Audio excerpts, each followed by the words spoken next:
There are things that are under our control and things that are not. Opinions, preferences, desires, and aversions.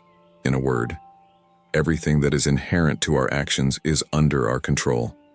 On the other hand, the body, wealth, reputation, authorities, in a word, everything that is not inherent to our actions is beyond our control. This is how the Manual or Guide to Life by the famous Greek philosopher begins. If you wish to live a fulfilling life without an excess of soul's afflictions, you must understand that there are things under your control and things that are not. Our duty is to spend our energy on what is within our command and to disregard what is not. One of the greatest problems a human being can face is the opinions and judgments of other people. It is practically inevitable to be affected either negatively or positively by them. If you truly want to avoid being affected, you must understand that other people's opinions, insults, or any kind of personal attack are not under your control. In the Manual of Life, we learn how to act in case of being the target of an offense. Therefore, the goal of this video is to extract the teachings from the famous Manual of Life in order to achieve a mental state that allows us to reduce or eliminate all types of suffering stemming from the judgments of others. Through 7 teachings or principles extracted from Epictetus' Manual of Life, you will learn why you should not worry about external feelings and how to reach a state where opinions cannot harm you. If you are new here, consider subscribing to not miss all the valuable content we are preparing for you. Before we begin, remember to leave your opinion in the comments, as this will help me understand what I need to improve. Thank you. Principle 1. Dealing with insults and offenses. Epictetus teaches, remember that the one who insults or offends is not truly harming you, but rather, it's your own judgment that these actions are offensive. So, when someone provokes you, remember that it's your own opinion that's disturbing you in the first place. Avoid allowing yourself to be influenced by appearances because, with time and serenity, it becomes easier to maintain self-control. One of the keys to not caring about others' opinions is to understand that insults and offenses are not inherently harmful. The emotional discomfort that accompanies such offensive words is, in fact, a result of how we interpret these words. When someone attempts to belittle you or show disrespect, remember that these words can only harm you if you allow them to. If you react negatively, a person's true greatness is measured by the amount of negativity they can endure. Unfortunately, that's the nature of life. When you feel insulted or offended, ask yourself, do I want to win or lose? Do I want to yield to what's beyond my control? We can draw an analogy with Stoicism and desires. If we wish not to be influenced by them, we should not fight against desires because they will never disappear. The difference lies in how we deal with these desires, whether we completely surrender to them or ignore them. Therefore, if you can remain unshaken by insults, the sense of satisfaction that follows will uplift you, making you stronger and more capable of standing firm in the face of adversity. I'm sure you've been in situations where a negative comment has ruined your day or week despite all your efforts. Let me tell you that I understand how you feel because we've all faced this situation at some point. If this is your case, I suggest you keep learning, as in the following principles. We will address self-mastery. Principle 2. Maintaining steadfast purposes. In this principle, it's crucial to understand that if we wish to avoid being affected by the opinions of others, we must be prepared for the following. If you have a strong purpose in seeking an understanding of philosophy, be ready from the start to face ridicule and mockery from society. Prepare to hear people say things like, "Suddenly, he's become a philosopher," or, "Where does this arrogant attitude come from?" Stay firm in your decision not to adopt an arrogant stance and continue dedicating yourself to things that genuinely contribute to your well-being. Remember that by remaining steadfast in your choice, the same people who used to mock you will eventually admire you. However, if you allow yourself to be influenced by others, you'll be subject to a double mockery. Those who aspired to become philosophers, or even if that's not your desire, this principle proposed by the Greek can be applied to any other aspect of our lives. This principle is fundamental because many people neglect their true talents just to please dissenting voices. What Epictetus teaches us is that if we allow our purposes to be shaped by the fear of others' opinions, we won't fail because we tried and couldn't, but because we yielded to the pressure of external opinions. We should not see this as a failure, but as a deviation from our true essence. When someone gives up only to avoid social conflicts or to prevent others from passing judgments on their life, it's preferable to persist even if there is mockery or questioning for a period. After all, by moving forward, you'll be living in harmony with your own nature. I recommend reflecting on this whenever you need to make a decision in your life. Analyze your priorities and understand the true reason behind your choices.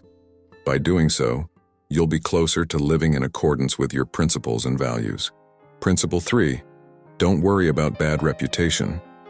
Epictetus teaches us that we should not worry if someone speaks ill of us.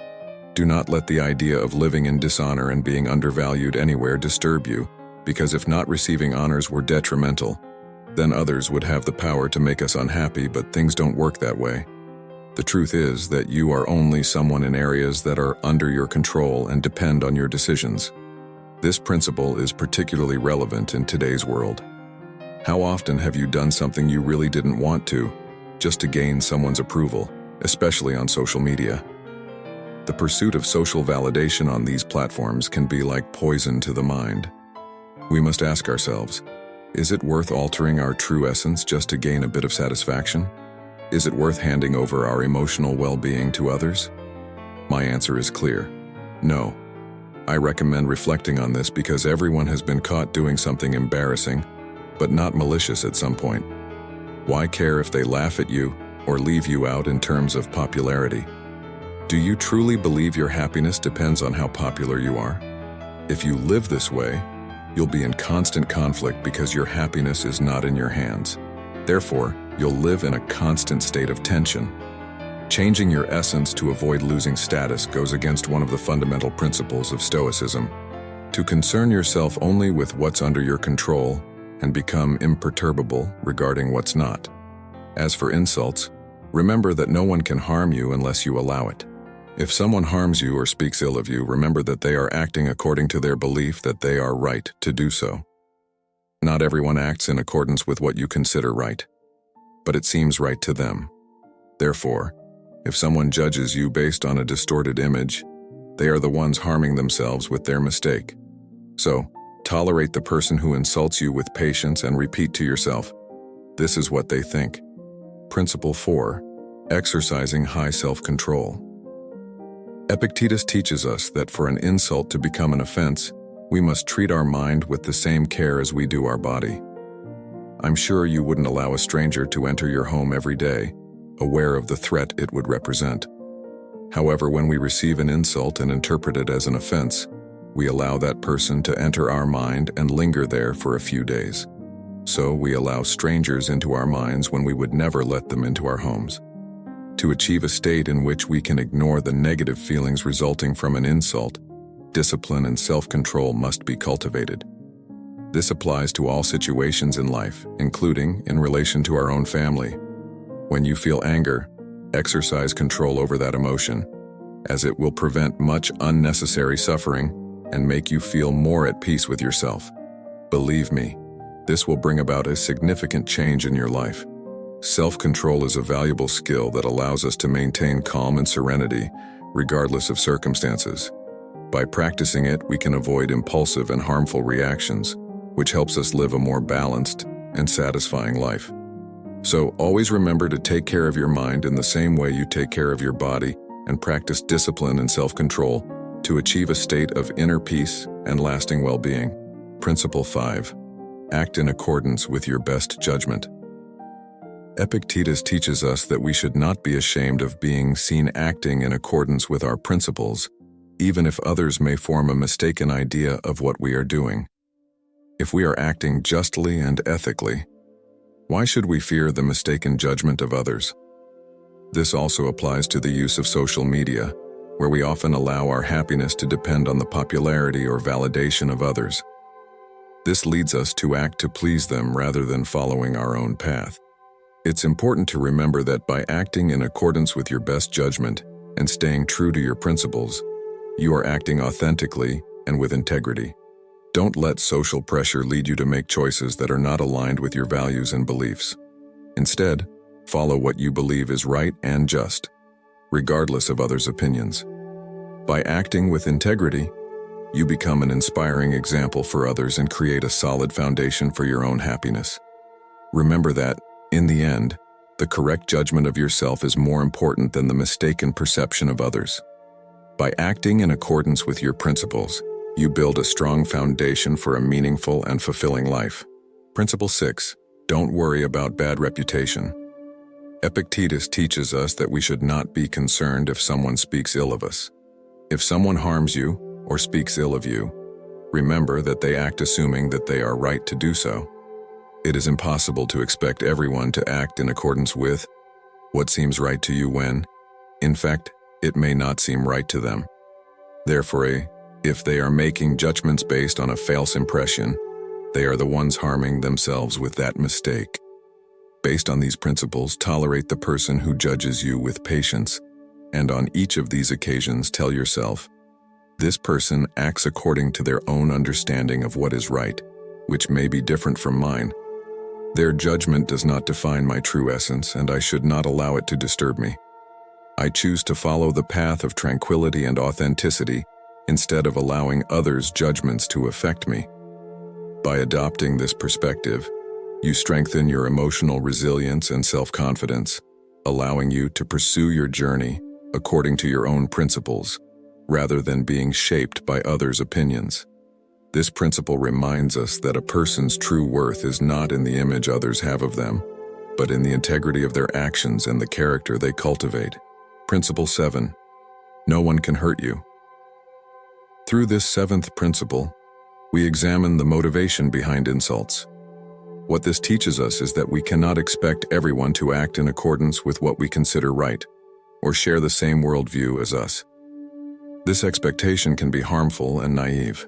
We should reflect on the fact that it's unrealistic to expect everyone to share our perspective. So when someone insults us believing they know the truth about us, we should deeply consider the following. We know ourselves, our thoughts, motivations, and reasons for acting the way we do. The only person who truly knows the truth about us is ourselves. Therefore, when faced with an insult from a stranger, we should ask ourselves, did I act wrongly? If the answer is no, we should ask ourselves, can I enter their mind and understand the motivation behind the insult? And it's evident that we cannot. Therefore, if we have acted correctly and face the ignorance of the motivation behind the insult, we should find comfort in the certainty that we are the people who know ourselves best. In the case of having acted correctly, we should not carry the burden of regret, as Epictetus said. So it seemed to them. To conclude, I'd like to end with the following lesson from Epictetus. How long will you put off thinking yourself worthy of the highest improvements and follow the plan of reason? You have received the philosophical principles with which you ought to be familiar. What other master, then, do you wait for as a teacher to begin your work? You are no longer a boy, but a grown man. If you are careless and lazy and keep putting things off and always deferring the day after, which you will attend to yourself, you will not notice that you are making no progress, but you will live and die as someone quite ordinary. Epictetus's teaching reminds us of the importance of acting with prudence, adopting the philosophy of life we choose, and seeking self-knowledge. We should not waste time waiting for ideal conditions to start improving ourselves. The time to embark on the path of wisdom is now, and we should seize that opportunity. If you enjoyed this video, share your thoughts in the comments. If this is your first time here, don't forget to subscribe to join us on the journey to wisdom. Goodbye.